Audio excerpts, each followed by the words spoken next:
അങ്ങനെ ഒരു ചെകുത്താൻ പോലീസ് പിടിയിലായി. ഇനി ഒരുപാട് ചെകുത്താന്മാർ അകത്താവാൻ കിടപ്പുണ്ട്. ചെകുത്താന്മാരുടെ ഒരു ലോകമാണ് സോഷ്യൽ മീഡിയ എന്ന് പലപ്പോഴും തോന്നിയിട്ടുണ്ട്. ഏതെങ്കിലും ഒരു മുറിയിൽ ഒളിച്ചിരുന്നുകൊണ്ട് മറ്റുള്ളവരെ എന്തും ഏതും വിളിക്കാവുന്ന വ്യക്തിഹത്യ നടത്താൻ പറ്റുന്ന ഒരു ഇടമായി സോഷ്യൽ മീഡിയ മാറിയിരിക്കുന്നു. അതിൻ്റെ ഏറ്റവും ഉത്തമ ഉദാഹരണമാണ് ഈ ചെകുത്താൻ. എന്താണെന്നറിയില്ല, മലയാളത്തിൻ്റെ പ്രിയപ്പെട്ട നടൻ മോഹൻലാലിനോട് ചില ആൾക്കാർക്കെങ്കിലും വല്ലാത്ത ഈർഷ്യയുണ്ട്, വൈരാഗ്യമുണ്ട്. അതിൻ്റെ കാര്യം ഇപ്പോഴും മനസ്സിലായിട്ടില്ല. മലയാളത്തിലെ ഏറ്റവും കൂടുതൽ ബോഡി ഷെയ്മിങ് നേരിടുന്ന ഒരു നടൻ ആരാണെന്ന് ചോദിച്ചു കഴിഞ്ഞാൽ ശ്രീ മോഹൻലാൽ എന്ന് പറയേണ്ടി വരും. വ്യക്തിപരമായിട്ട് എനിക്ക് ഏറെ ഇഷ്ടമുള്ള ഒരു നടനാണ്. അതായത് നടന വൈഭവം, സോഷ്യൽ റിയാക്ഷൻസുകൾ. നമുക്കറിയാം, വയനാട് പോലൊരു വലിയ ദുരന്തത്തിൽ അദ്ദേഹത്തിൻ്റെ ഇടപെടൽ ഒരു വലിയ കാര്യം തന്നെയായിരുന്നു. നമുക്കേറെ ഇഷ്ടമുള്ള ഒരാൾ നമ്മുടെ അടുത്തേക്ക് വരുന്നു, നമ്മളെ സ്വാന്തനിപ്പിക്കുന്നു, ഞാൻ നിങ്ങളുടെ കൂടെ ഉണ്ടെന്ന് പറയുന്നു.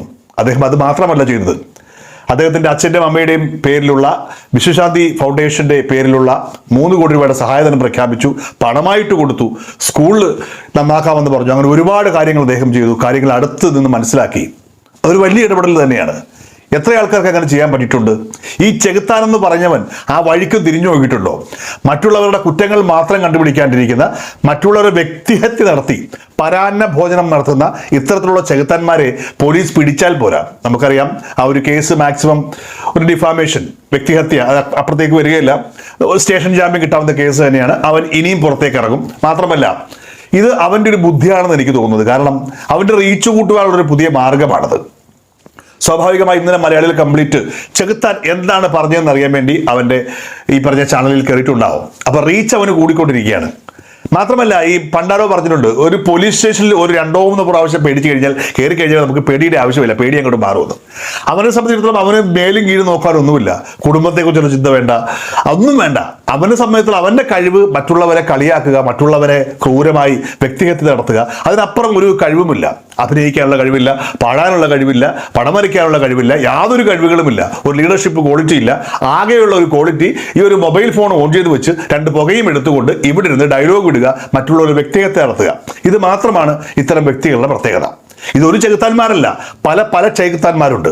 മറ്റുള്ളവരുടെ കുറവുകളെ കണ്ടെത്തി അല്ലെങ്കിൽ കൂടുതലുകളെ കണ്ടെത്തി വ്യക്തിഹത്യ നടത്തുക, അവരെ തെറി വിളിക്കുക, അതിൽ ആനന്ദം കണ്ടെത്തുക.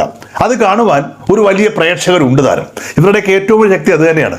ഇത്തരം കാഴ്ചകൾ കാണുവാൻ വ്യൂവേഴ്സ് ഉള്ളത് കൊണ്ട് തന്നെയാണ് ഏറ്റവും വലിയ കാര്യം. കാരണം ഇത്തരം വ്യൂവേഴ്സിന്റെ ഇടയിലും വലിയ വലിയ ചെകുത്താന്മാരുണ്ട്, ഭയമുള്ള ചെകുത്താന്മാർ. ഈ മെയിൻ ചെകുത്താൻ ഇരുന്ന് പറയുമ്പോൾ അത് കേട്ടുകൊണ്ട് ആത്മനിർവൃതി അടയുന്ന ഒരുപാട് ചെകുത്താന്മാർ പ്രേക്ഷകരായിട്ടുണ്ട്. ആ പ്രേക്ഷകർ തന്നെയാണ് സ്വാഭാവികമായും ഇത്തരം ചെകുത്താന്മാരെ വളർത്തുക. ഞാൻ ഈ വ്യക്തിയുടെ വീഡിയോസ് കാണുന്ന ആളല്ല. എനിക്കത് കാണുമ്പോൾ ഒരു ദിവസം ജസ്റ്റ് ഓടിച്ചു നോക്കുന്നത് മനസ്സിലായി, ഇയാൾ നമുക്ക് പറ്റിയ ആളല്ല. ഞാൻ പിന്നെ ആ വഴിക്ക് നോക്കാറില്ല. ഇങ്ങനെ സ്ക്രോൾ ചെയ്ത് വരുമ്പോൾ പോലും അയാളെ കണ്ടത് അപ്പുറത്തെ നമ്മൾ മാറ്റിക്കളയും. കാരണം നമുക്ക് അക്സെപ്റ്റ് ചെയ്യാൻ പറ്റുന്നില്ല. പക്ഷേ എല്ലാവരും അങ്ങനെ ആവണമെന്നില്ല. ഇപ്പോൾ പൊതുവായി നമുക്ക് ദേഷ്യമുള്ള ഒരാൾ തെറി വിളിക്കുമ്പോൾ നമ്മൾ തെറി വിളിച്ചില്ലെങ്കിൽ അത് കേട്ട് ആസ്വദിക്കാൻ ഇഷ്ടമുള്ള ആൾക്കാരാണ് മലയാളികൾ. അതിൽപ്പെട്ട കുറേയേറെ പ്രേക്ഷകരുണ്ട്. ആരെയാണ് നമ്മൾ കളിയാക്കുക? ആരെയാണ് നമ്മൾ വ്യക്തിഹത്യ നടത്തുക? മലയാളത്തിൻ്റെ പ്രിയപ്പെട്ട താരങ്ങൾ തന്നെയാണ് മോഹൻലാലും മമ്മൂട്ടിയും, അല്ലെങ്കിൽ സുരേഷ് ഗോപിയും, അല്ലെങ്കിൽ ദിലീപും, അല്ലെങ്കിൽ മറ്റു താരങ്ങളുമൊക്കെ. നമുക്കൊന്നും എത്തിപ്പിടിക്കാൻ കഴിയാത്ത ഒരു വലിയ കാര്യത്തിൽ അവർ ശ്രദ്ധ നേടിയവരാണ്, അതിലവർ അച്ചീവ്മെൻറ്റ് ചെയ്തവരാണ്. അവരെ കളിയാക്കുവാൻ നമുക്ക് എന്ത് അധികാരമാണുള്ളത്? നമുക്ക് അവരുടെ പകുതിയെങ്കിലും അല്ലെങ്കിൽ 1% എവിടെയെങ്കിലും വിജയിക്കാൻ കഴിഞ്ഞിട്ടുണ്ടോ? പിന്നെ എന്തുകൊണ്ടാണ് നമുക്ക് ഈ അസൂയ ഉണ്ടാകുന്നത്? നമുക്ക് പറ്റാത്ത കാര്യം അയാൾ ചെയ്യുന്നു, അവർ പണമുണ്ടാക്കുന്നു, അവർ ആഘോഷിക്കുന്നു, അവർ സെലിബ്രേറ്റ് ചെയ്യപ്പെടുന്നു. അതിൽ നമുക്കെന്ത് ചെയ്യാൻ പറ്റും? നമ്മൾ അവരെ ആസ്വദിച്ചില്ലെങ്കിലും അധിക്ഷേപിക്കാൻ നിൽക്കുന്നത് എന്തിനാണ്?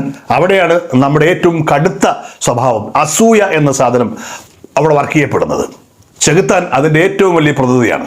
അയാൾ പറയാനുള്ളത് മുഴുവൻ പുറത്തേക്ക് വിളിച്ചു പറയുന്നു. അത് പബ്ലിക്കായിട്ടല്ല, ഒരു മുറിയിൽ ഒരു ക്യാമറയെ ഓൺ ചെയ്തിട്ടിരുന്ന് അവിടെ ഇരുന്ന് വിളിച്ചു പറയുന്നു. അതിലൂടെ അയാൾ നിർവൃതി അടയുന്നു. അത് കേൾക്കുവാൻ ഒരു വലിയ പ്രേക്ഷകർ, അവരും അത് കേട്ട് നിർവൃതി അടയുന്നു. എന്തായാലും ഈ ചെകുത്താൻ്റെ ഒരു അറസ്റ്റോടുകൂടി പ്രശ്നങ്ങൾ സോൾവ് ആവുകയില്ല.